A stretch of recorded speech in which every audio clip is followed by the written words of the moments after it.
अब मुझे कोई समझाए इसमें विजय कहां से हुई है? घोर पराजय में विजय कैसे ढूंढना, इसकी कला कोई आप लोगों से सीख ले साहब।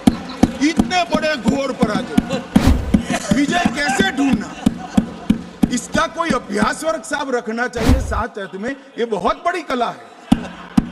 मैं तो आज अगर उनके जैसे मेरे विचार होते तो ये सुप्रीम कोर्ट के जजमेंट को देखकर डिप्रेशन के मारे 1 महीना सदन में ना आता, मगर ये तो प्रेस कर रहे हैं। मान्यवर, मैं इनको नहीं समझा सकता, मेरी तो मर्यादा है साहब, नहीं समझा सकता कि वास्तविकता क्या है। हमें समझना चाहिए कि 42,000 लोग मारे गए हैं। क्यों मारे गए? सवाल हिंदू मुस्लिम का नहीं है। इनसे ज्यादा मुसलमान गुजरात में है, कश्मीर से ज्यादा मुसलमान उत्तर प्रदेश में है, कश्मीर से ज्यादा मुसलमान बिहार में है, कश्मीर से ज्यादा मुसलमान आसाम में है। क्यों वहां अलगाववाद नहीं हुआ? क्यों वहां टेररिज्म नहीं हुआ? बाउंड्री का भी सवाल नहीं है साहब। कई ऐसे राज्य हैं, राजस्थान की बाउंड्री भी पाकिस्तान से लगती है, गुजरात की बाउंड्री भी पाकिस्तान से लगती। क्यों हुआ? क्योंकि धारा 370 अलगाववाद को बल देती थी और अलगाववाद के कारण आतंकवाद खड़ा हुआ। ये समझना ही नहीं था।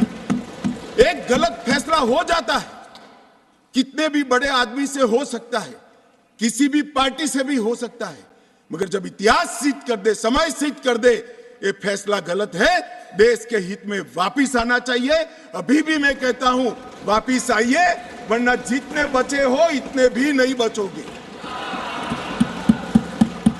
अगर अभी भी इस फैसले को चिपक कर रहना चाहते हो तो देश की जनता देखती है 2024 में 2-2 हाथ भी हो जाएंगे और जनता का परिणाम भी आ जाएगा और मोदी जी तीसरी बार प्रधानमंत्री। क्योंकि हम अभी भी मानते हैं, कोई जिसको जो बोलना है वो बोले, इस सदन में बोला हुआ शब्द इतिहास बनता है। मैं आज फिर से कहना चाहता हूं, पाक ऑक्यूपाई कश्मीर भारत का है, हमारा है और हमसे कोई नहीं चाहता।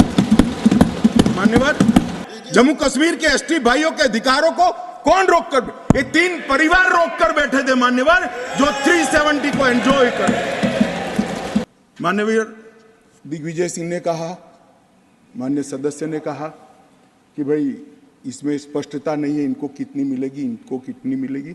मैं फॉर इंफॉर्मेशन दिग्विजय सिंह को कहना चाहता हूं, ये इन प्रिंसिपल बिल है। ट्राइबल डिपार्टमेंट और ओबीसी डिपार्टमेंट से अलग से इसके बिल आएंगे, जिसमें इसके रिजर्वेशन की सीटों की और चिन्हित करने की व्यवस्था होगी। वो एक अलग प्रक्रिया है, मगर ये स्पष्टता से कर देते हैं। मैं दिग्विजय सिंह को बहुत अच्छे तरीके से जानता हूँ साहब। जब भी वो हंसकर बोलते हैं तब बहुत समाज के अंदर डिस्टर्बेंस होता है। बड़ा रिकॉर्ड है उनका, मैं रिकॉर्ड को जानता हूं। आज भी हंसकर बोले, मैंने बोला क्या निहितार्थ थे, फिर मैंने ध्यान से उनकी चीज को याद कर कर सोचा तो मुझे मालूम पड़ा कि इन्होंने कहा कि भाई किसी का छीनकर तो नहीं लगू। ये गुर्जर और बकरवाल को लड़ाना चाहते हैं, गुर्जर और बकरवाल को लड़ाना चाहते हैं। मैं आज फिर से कह देता हूं मान्यवर, बैठ जाइए दिग्विजय जी, अब हो गया, लोग समझ चुके हैं आपको, बैठ जाइए। मान्यवर, मान्यवर, he is not yielding, he is not yielding, he is not yielding. Go ahead, Honorable Home Minister. He is not yielding, he is not yielding. मान्यवर, मैं स्पष्टता करना चाहता हूं, गुर्जर भाइयों की एक भी सीट लिए बगैर बड़े संवेदनशीलता से बकरवाल भाइयों को दिया जाए, हमें कोई आपत्ति। गुर्जरों को जो फायदा मिला है उसमें कोई बदलाव नहीं होगा।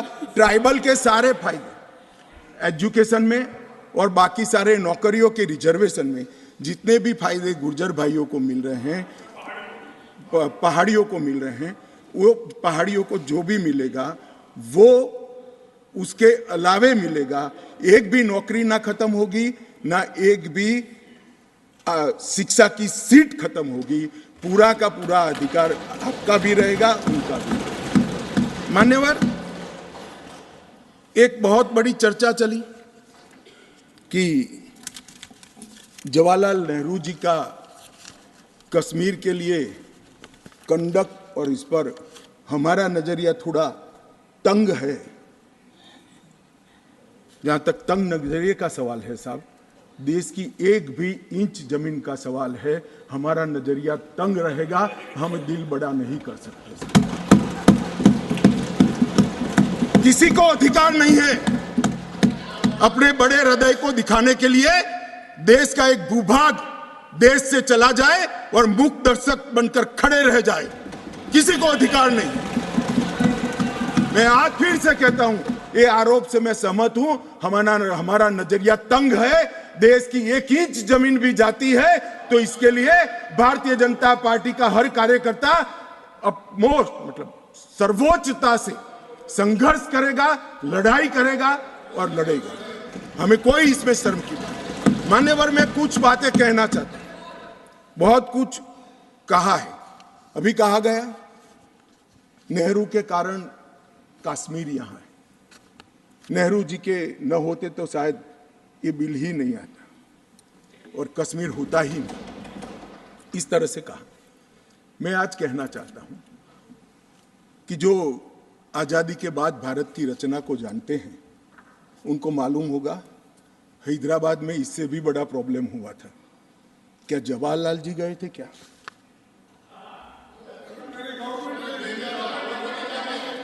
तो यहां गवर्नमेंट नहीं, यहां नेहरू। क्या कर रहे हो खड़गे जी? अभी भी वापस आओ।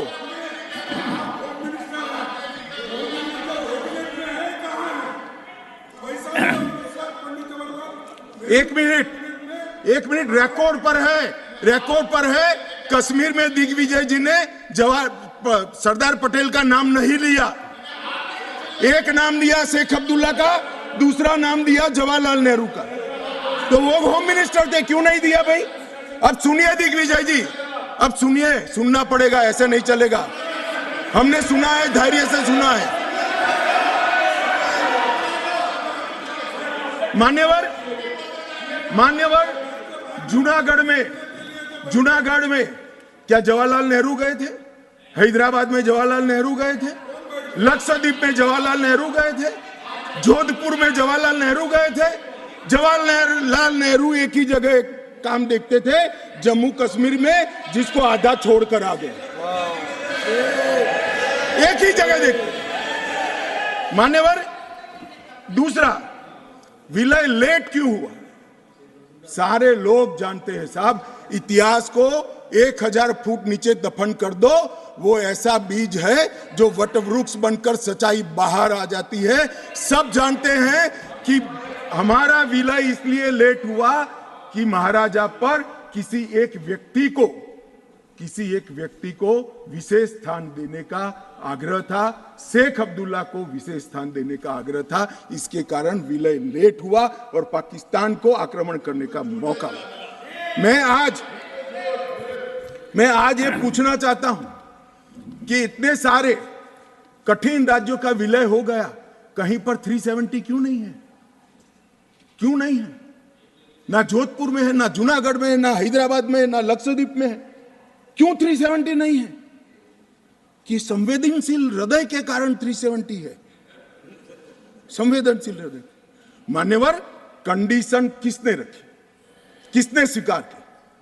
इतिहास जवाब मांगता है, देश की जनता जवाब मांगती है, जवाब देना पड़ेगा, भाग नहीं सकते इतिहास से कोई।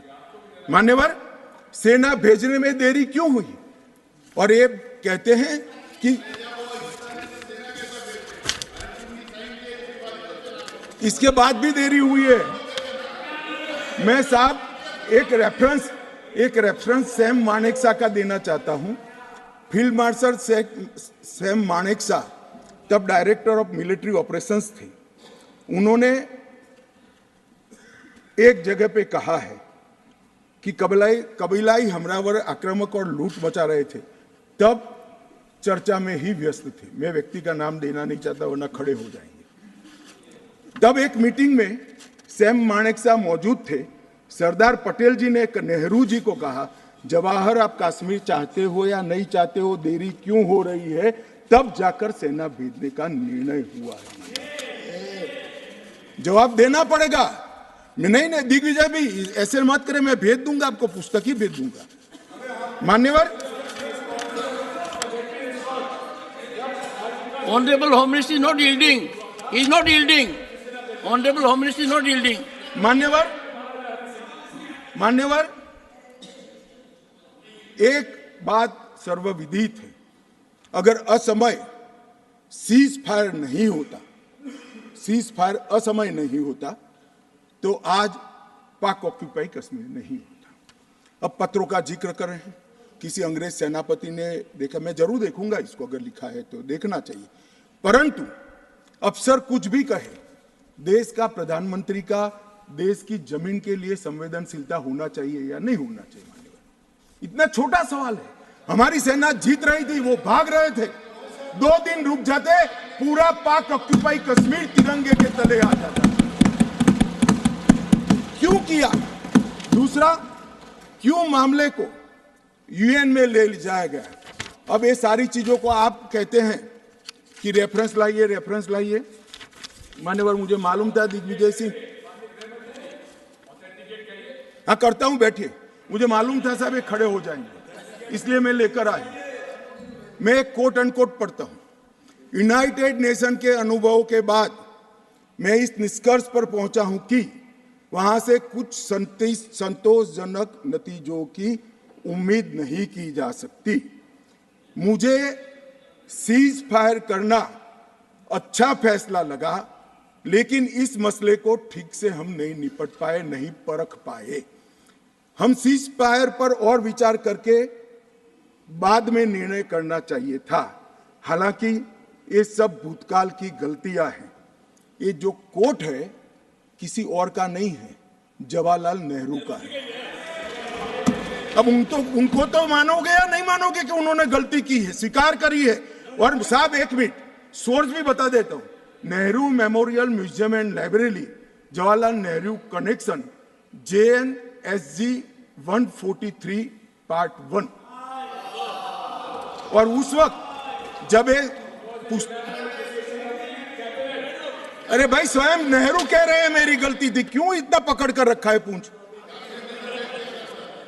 मान्यवर, और चलो संयुक्त राष्ट्र में जाना भी था तो अनुच्छेद 51 में क्यों ले गए, जहां भारत के अधिकार सीमित होते थे? अनुच्छेद 35 में जाते तो भी हमें कोई दिक्कत नहीं होती। ये भी एक बहुत बड़ा गलत फैसला था। और मैं बताता हूं मान्यवर, एक कहते हैं कि धारा 370 निरस्त कर दी। अगर कल को ये 40 साल के बाद, जोर से बोले मनोज झा जी, 40 साल के बाद, क्योंकि हम मानते हैं कि 40 साल के बाद मैं नहीं हूंगा, मैं तो 60 का हो गया, मेरा आयु 40 साल का हो ही नहीं सकता। वो कहते हैं 40 साल के बाद इतिहास पूछेगा तो कौन रिस्पॉन्ड? मैं बताता हूं, 2 सदी तक अगर धारा 370 का फैसला गलत है तो मेरी सरकार का है, मेरा फैसला। प्रधानमंत्री नरेंद्र मोदी जी ने फैसला लिया है। ना मोदी जी इस फैसले से भाग सकते हैं, ना हमारी कैबिनेट भाग सकते हैं, और ना हमारा पार्टी भाग सकता है। रिस्पॉन्सिबिलिटी ऑन करनी पड़ती है। जब इमेज बिल्डिंग के लिए बड़े बड़े फैसले लेते हैं, संवेदनशील दिमाग से फैसले लेते हैं, तब इसको ऑन भी करना पड़ता है और देश को जवाब भी देना पड़ता है। इस तरह से नहीं चलता है इतिहास। और इतिहास, मेरी बात आज भी मानकर चलिए दिग्विजय सिंह, इतिहास किसी को नहीं बख्शता है, किसी को नहीं बख्शता है।